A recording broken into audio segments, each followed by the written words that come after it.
C is definitely out, right? Yeah. Like, if anything, it was the physicist who recommended the second approach, which the people were, or the author was Right. hinting was not so good. Right. And then So C is out. yeah, and E, like, honestly considered it because I was like, I don't like any of these, but I know it's a weird one. Like, it is extremely complicated. I know that's not really The gonna takeaway is, oh, let's walk away and say, oh, this is such a complicated thing. Yeah. You might conclude that after reading this, Right. but it's not what this person is trying to prove. Yeah, I think I was debating between D and E because at the end I was like, it could be randomly E because it is really complicated and I'm very confused by this whole passage. But Yeah.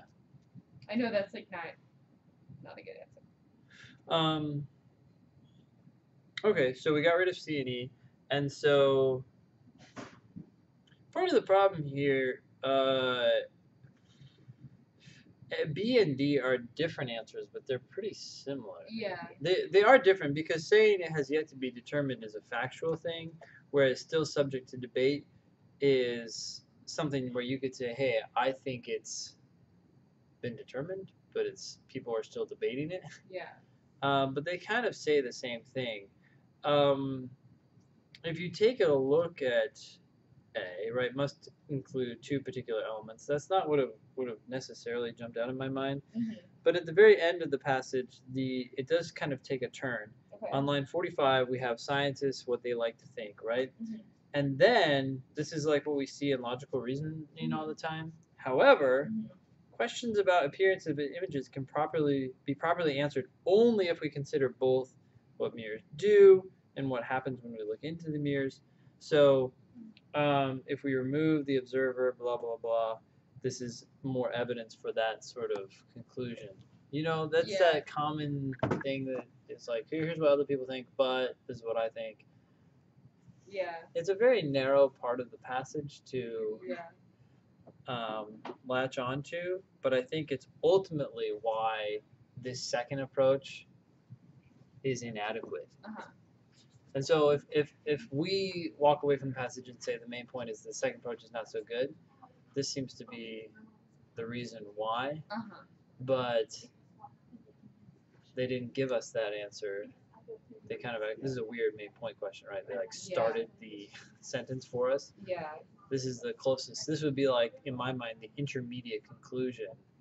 Because you need these two things, therefore, this approach is not. This second approach is not as good. But they didn't give us that, so we're going with this because this compared to the others was the best choice. Yeah, just like this is a conclusion. I wouldn't necessarily consider the main conclusion of the passage, but one thing to back it up is everything before it is sort of quoting what other people think. Mm-hmm. So you could look at this as a long introductory. Okay. So do you think like a strategy when you get a question like this, and you can't whittle down like the answers just by like your memory, is a strategy would be going to like maybe the first paragraph and the last and trying to find something that correlates? Oh, well, my first strategy when I'm not happy with any of the answers is to go to get like what we did. Start with the ones that I'm 100% sure are off the table. Okay. So like let's get rid of C, let's get rid of E, and then reconsider the ones that I had initially said no. Okay. Like a quick no to. Okay. And see if they can give me a clue into what I should have been looking for.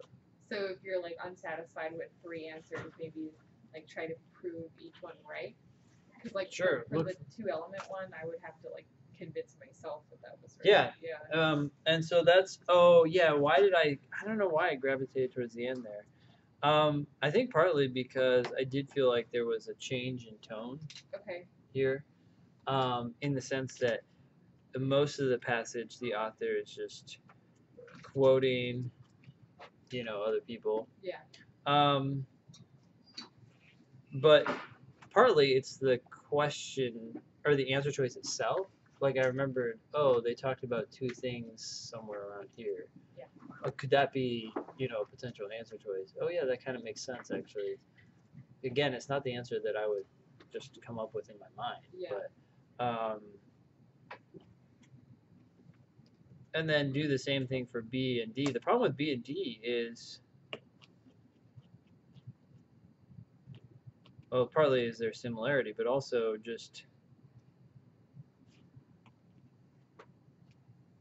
they seem more like things you might just conclude on your own, not something that the author has explicitly tried to prove. Right. Are we getting another reading comp packet? There